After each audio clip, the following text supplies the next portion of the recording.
Olá a todos e a todas, meu nome é Júlia Giacom, eu sou aluna do terceiro ano de licenciatura em Letras da Universidade Estadual Paulista, campus de São José do Rio Preto, no Brasil, e hoje eu estou aqui para apresentar um recorte de uma pesquisa que eu venho desenvolvendo com o apoio da Fundação Amparo de Pesquisa do Estado de São Paulo, a FAPESP, que se volta para o estudo da produção de narrativas storytelling em podcasts. Então, para o recorte de hoje, nós temos Contar para Informar, um estudo da organização textual interativa na produção de podcasts de storytelling. E essa pesquisa, ela parte de um movimento de descredibilidade dos veículos de comunicação, em que as instituições tradicionais de produção e de informação, elas vêm sendo deslegitimadas, dando espaço para formas não tradicionais de contato com a informação. E dentre elas, a popularização de podcasts no mundo todo, o Brasil ocupando o primeiro lugar no ranking mundial de consumo. E a partir dessas diferentes dinâmicas, dessas novas dinâmicas de consumo de informação e de produção também, a gente tem um interesse educacional e formativo no uso da ferramenta dos podcasts. A exemplo da criação de uma inteligência artificial que é capaz de transformar textos em produções de podcasts. Na notícia, se refere a textos aos quais você não tem tempo para ler. Então, aqui nós teríamos a possibilidade tanto de textos literários quanto até mesmo textos acadêmicos, em que estariam se tornando produções de podcast. E isso é um indício de um potencial muito grande de criação de conteúdo de divulgação científica e informacional, tanto pelo podcast quanto especificamente pelo storytelling, através de estratégias que pesquisadores da área de comunicação já vêm investigando, como o potencial de criação de uma imersão do público ouvinte, mobilizando ali o seu engajamento e também uma credibilidade por parte dele. Então, para o recorte de hoje, nós vamos olhar, então, para as estratégias linguísticas discursivas na produção de storytelling que visam a promoção desse engajamento por parte do público ouvinte. E, para fazer isso, em um primeiro momento, nós vamos investigar o fenômeno do metajornalismo, mas aqui visto como metanarrativa, em produções de storytelling, no que respeita a métodos e procedimentos que levam o sujeito da linguagem, no caso o apresentador do programa, às escolhas feitas para o episódio em sua organização textual interativa. Então, é uma apresentação de justificativas escolhas tomadas para a construção do episódio, desde a escolha para os entrevistados, uma introdução dos entrevistados, quanto às próprias escolhas para a construção da narrativa como um todo. E também vamos investigar o jogo interlocutivo na interação entre o locutor, o produtor e o ouvinte receptor de podcast, no caso, o apresentador e o público ouvinte, levando em conta o uso de marcadores discursivos e a função conversacional na organização textual interativa dessa produção, que é concebida como in absentia porque o público ouvinte não está no momento da interação, é uma interação que se dá em tempo e espaço físico distintos. Então, como esses marcadores discursivos mobilizam a presença do ouvinte na produção do podcast? A nossa hipótese é que o emprego dos marcadores discursivos nesse tipo de produção é de relevância fundamental para o engajamento por parte do público ouvinte, ainda que existam outros aspectos que condicionem o engajamento e a credibilidade por parte do público ouvinte, aqui no caso, essas estratégias de metanarrativa. Então, para olhar para isso tudo, nós partimos de um quadro teórico que é fundamentado nos estudos de letramentos críticos e multiletramentos e relacionados com os estudos da relação entre fala e escrita. No tratamento dos podcasts, no caso, que temos uma produção sonora que ela se efetiva oralmente, mas ela parte de uma concepção discursiva que é escrita e letrada. Para a produção de podcasts, você tem a dependência de um roteiro para cumprir as pautas do episódio, para a organização textual interativa dessa produção. Então, para olhar para isso tudo, nós também nos fundamentamos com Silva sobre os procedimentos de metajornalismo em produções orais, e ela toma como contexto o jornalismo narrativo, que seria a apresentação desses métodos de procedimentos que levam ao apresentador para as escolhas do episódio. E para isso, então, nós vamos seguir com o termo metanarrativa, para olhar para esse tipo de estratégia na produção do storytelling. E para olhar para os marcadores discursivos, nós nos fundamentamos em Risso e Urbano, que descrevem funções sequenciadoras e interacionais para o uso desses marcadores discursivos. E nós vamos olhar, então, como esses marcadores discursivos, tanto os sequenciadores quanto os basicamente interacionais, que estão ali para mobilizar o outro na fala, como eles estão ali para interagir com esse público ouvinte. O material e métodos. Nós temos material formado por um episódio do podcast Rádio Novelo, intitulado Narradores Não Confiáveis. É uma produção de 2023, que tem 59 minutos e 11 segundos de duração, e uma transcrição elaborada para a pesquisa, com 10.244 palavras.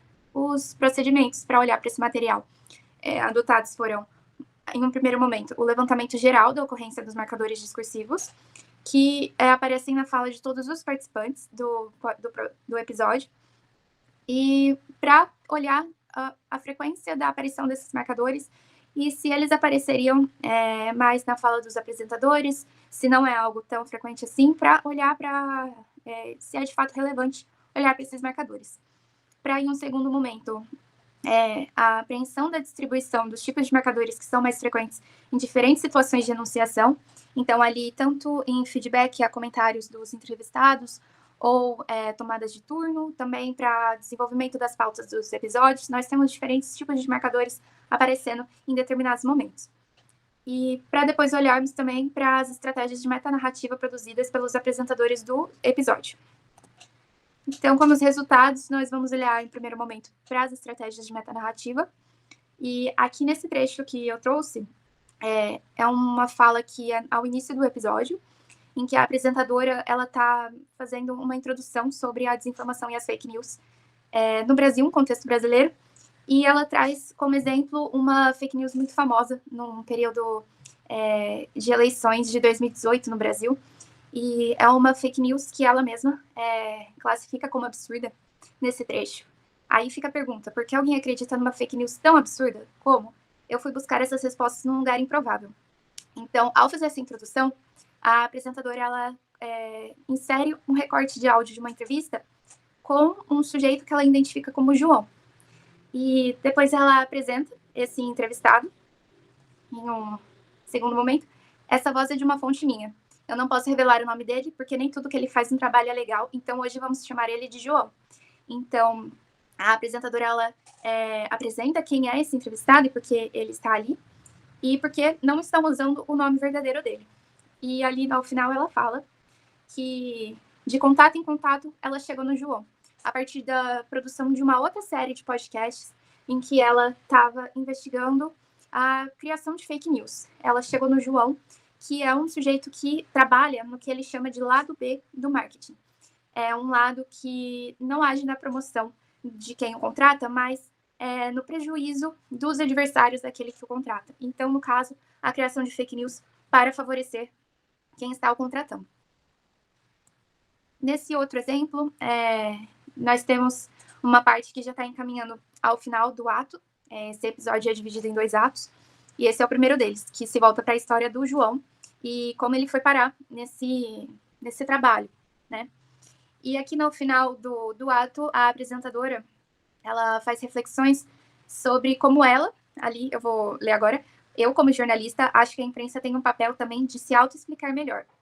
E ali depois. E admitir que, como profissionais, a gente também erra, mas esses erros são corrigidos e não pode ser comparados com uma notícia falsa, pura e simples. E também tem uma saída mais institucional. Eu joguei essa bola para o João. Então, além dela estar fazendo uma reflexão, que é uma própria metalinguagem, já que parte de uma produção jornalística, tá, de certo modo, uma produção em que ela está criando o conteúdo e a informação, e ela mesma assume esse lugar de possibilidade de cometer erros. Então, a partir dessa estratégia, seria um dos modos pelos quais o apresentador teria de garantir a confiança do público ouvinte e de promover uma certa credibilidade. Aqui nesse terceiro excerto, nós já olhamos para o funcionamento dos marcadores discursivos, olhando para o segundo ato do episódio, que ele se volta para falta de representatividade negra em histórias de terror. E isso se relaciona também com o título do episódio, que é Narradores Não Confiáveis. Então, se você tem tantas histórias tristes e de horror envolvendo pessoas negras, por que elas são tão mal representadas no horror? E aqui, na dinâmica desse segundo ato, nós não temos um entrevistado com a história principal, mas nós temos um apresentador que em primeiro plano coloca o diálogo com o ouvinte e em um segundo plano introduz os recortes de áudio das entrevistas. Então, ali nós temos um comentário, uma fala de um dos entrevistados que dá uma justificativa para a falta de representatividade negra nas histórias de horror. E nós temos uma resposta do apresentador para o ouvinte, que pois é, o Oscar concorda com isso. E nessa introdução do Oscar concorda com isso, ele introduz, então, outro recorte de áudio de outro entrevistado que oferece outra justificativa para a falta de representatividade negra em histórias de horror. E depois disso, o apresentador fala: e acho que essa é uma explicação um pouco óbvia, né?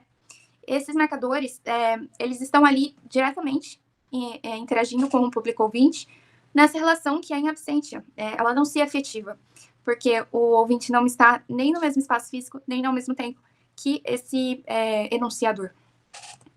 Então, a partir disso tudo, nós temos uma reflexão sobre uma dinâmica de interlocução que visa tanto a orientação do ouvinte para a compreensão do conteúdo informacional, quanto dos procedimentos empregados pela apresentadora na construção da temática do episódio. Nós temos esses procedimentos de metanarrativa que visam tornar o ouvinte a par das escolhas que foram feitas para a construção do episódio. Ali, no movimento de garantir a confiabilidade e a credibilidade por parte do público ouvinte. E nós também temos esse emprego de marcadores discursivos numa interlocução com o ouvinte que visam estabelecer essa negociação de sentidos que é em absentia, que não se efetiva ali diretamente, presencialmente, mas que mobilizam esse ouvinte, de certa forma, a promover seu engajamento por incluí-lo no diálogo. E a partir disso tudo, essa pesquisa ela visa contribuir com a investigação de conteúdo produzido e propagado em plataformas e redes sociais digitais em popularização científica, como é o caso do podcast. Aqui estão as minhas referências, e muito obrigada a todos por me ouvirem.